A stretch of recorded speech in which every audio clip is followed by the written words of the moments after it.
I've got one more constant acceleration formula for you. Let's look at v average at constant acceleration. So you recall v average, we defined it this way. We said it's the total change in position over the total change in time. And to illustrate how to find it, we thought about a complicated path, right? We had thought about an x versus time plot and said, what if we went briefly at a low velocity and then spent a lot of time at a higher velocity, something like that.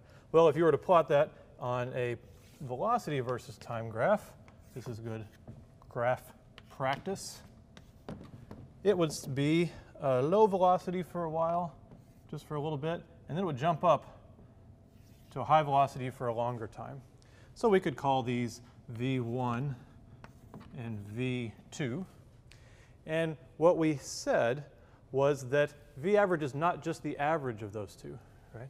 So not just V1 plus V2 over 2, right? We said to find it, in this case, you really need to find the total delta x, which would be kind of like this, and the total delta t, which would be basically that. So to find v average in this complicated case, you had to go all the way back to the position time information. Well, and the reason was, remember, this is weighted. It needs to be a weighted average. If you spent more time at v2, the distance you went at v2 needs to count more. So you don't average them because they're not all the same for the same amount of time.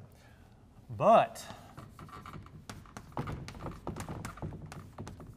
for constant acceleration,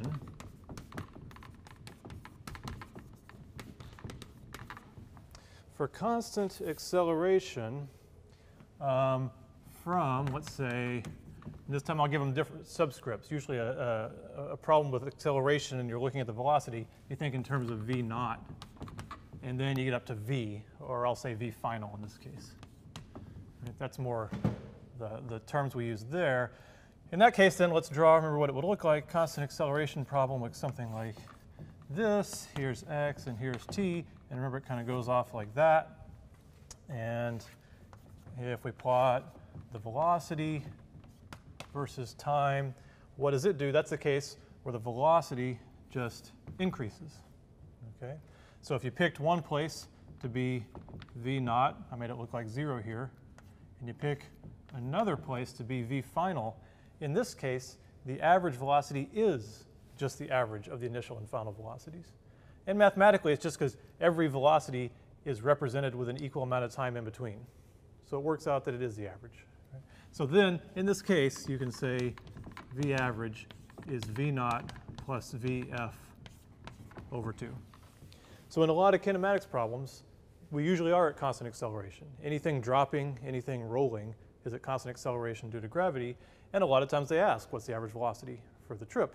And in those cases, you can't just do the average. But fundamentally, it is not just the average. It is delta x over delta t for complicated cases.